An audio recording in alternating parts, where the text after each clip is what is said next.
नमस्कार व्यूअर्स। ओम श्री गणेशाय नमः। आज मैं आप सबके लिए लेकर आई हूँ सकट चौथ की कथा, जिसे संकष्टी चतुर्थी, तिल चौथ या तिलकुटा चौथ भी बोलते हैं।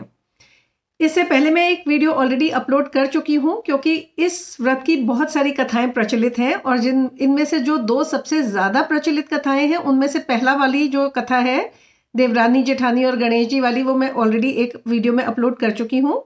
और अब मैं ये दूसरा वीडियो बना रही हूँ जिसमें सकट माता की, बूढ़ी माँ की और कुम्हार वाली कथा है। आपके तरफ जो भी कथा ज़्यादा प्रचलित है, आप दोनों में से वो सुन लीजिएगा। दोनों के लिंक्स एक दूसरे के वीडियोस में मैंने डाल दिए हैं नीचे डिस्क्रिप्शन बॉक्स में। और इनके अलावा यदि कोई और कथा प्रचलित है और आप सुनना चाहते हैं तो कमेंट बॉक्स में मुझे ज़रूर बताइएगा, क्योंकि जो आप लोग मुझे सजेशंस देते हैं या सुझाव देते हैं, उन्हीं पे बेस में अगले अपने वीडियोस बनाती हूँ आप सबके लिए। तो चलिए अब हम शुरू करते हैं, और ये कुम्हार वाली कथा, और इसके साथ ही मैं आपको व्रत के विधि विधान भी इसी वीडियो में बताने वाली हूँ। तो वीडियो को एंड तक जरूर सुनिएगा। एक बार एक नगर में एक कुम्हार रहता था।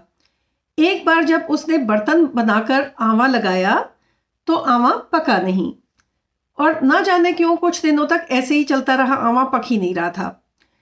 तब परेशान होकर वो नगर के राजा के पास गया और राजा से उसने कहा कि महाराज, पता नहीं क्या बात हो गई है, आंवा पक ही नहीं रहा है। तो राजा ने राजपुरोहित को बुलाकर उपाय पूछा। राजपुरोहित ने उपाय बताया कि जब भी आंवा लगाया जाए तब उसमें अगर एक बच्चे की बलि दी जाएगी तब आंवा जो है पक जाया करेगा। अब राजा ने जो है पूरे नगर में आदेश दे दिया कि जब भी आंवा लगाया जाए तब हर परिवार में से एक बच्चे की बलि दी जाएगी। तो इस तरह से जब भी आंवा लगाने का समय आता तब हर परिवार में से एक बच्चा, परिवार वाले अपना एक बच्चा बलि के लिए भेज दिया करते थे। इस तरह करते करते एक बूढ़ी माँ की बारी आई। उसका सिर्फ एक ही बेटा था जो उसके जीवन का इकलौता सहारा था, लेकिन राजाज्ञा के आगे तो किसी की नहीं चलती, तो उसे अपने बेटे को तो भेजना ही पड़ता। पर वो बेचारी बहुत ज़्यादा परेशान और दुखी हो गई और सोचने लगी कि अब मैं इसका क्या उपाय करूं। तो उसे अंत में एक उपाय सूझा।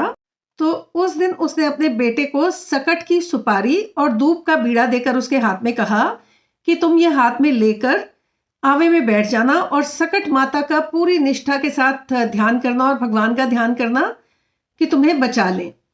जब बेटा चला गया और आवे में जाके बैठ गया, तब उसने, वो भी सकट माता के सामने बैठ गई और पूरी श्रद्धा और निष्ठा के साथ सकट माता से प्रार्थना करने लगी कि मेरे बेटे को बचा लो। जब कुम्हार ने रात को आंवा लगाया और सुबह जब उसकी नींद खुली तो उसने देखा कि आंवा पूरी तरह पक चुका था, एक ही दिन में पक चुका था। वो बड़ा हैरान हुआ, क्योंकि आंवा पकने में तो बहुत दिन लगा करते थे। और साथ ही जो बुढ़िया का बेटा था वो भी बिल्कुल सही सलामत और जीवित था, उसको भी कुछ नहीं हुआ था।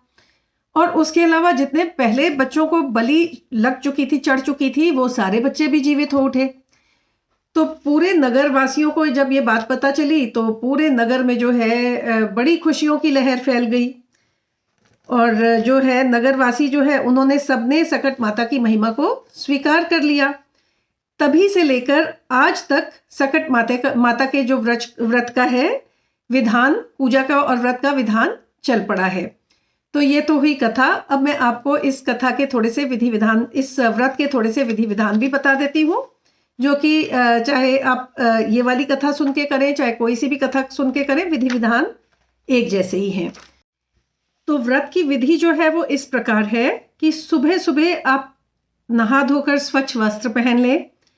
फिर अपनी श्रद्धा के अनुसार निराहार, निर्जला या फलाहार, जैसे भी आपको व्रत रखना है वो व्रत रख लें।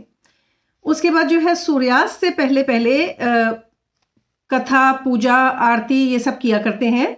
तो उसके लिए आप क्या करें, अगर आपके घर में मंदिर है और उसमें गणेश जी की प्रतिमा है तो उसी के साथ एक सकट माता की भी फोटो या प्रतिमा जो भी रख सकते हैं। और या फिर एक पीले कपड़े पर, एक पटे पर पीले कपड़ा बिछा लें, उसके ऊपर एक स्वास्तिक बनाकर उस पर गणेश जी को विराजमान कर लें और साथ में ही सकट माता की मूर्ति या फोटो को विराजमान कर लें। एक दिया जला लें एक लोटे पर कलावा बांधकर उसमें पानी भर के जल भर के रख लें और साथ में गणेश जी के लिए थोड़ी सी हरी घास की जो दूब होती है वो दूर्वा साथ में रख लें पूजा के लिए। और जो चढ़ाना है वो एक काले तिल और गुड़ से बने हुए लड्डू या तिलकूट ज़रूर चढ़ाते हैं। साथ में शक्करकंदी और पूड़े भी अर्पित कर सकते हैं।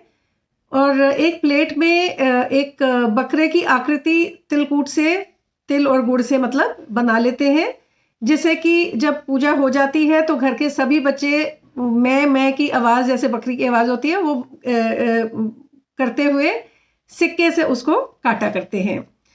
तो ये तो है पूजा की विधि।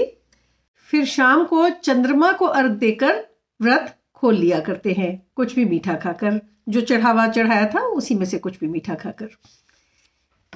ओम श्री गणेशाय नमः। सकट माता आपको बहुत धन धान्य से और संतान से संपन्न करें और आपका घर खुशियों से भरा हो। जय माता दी।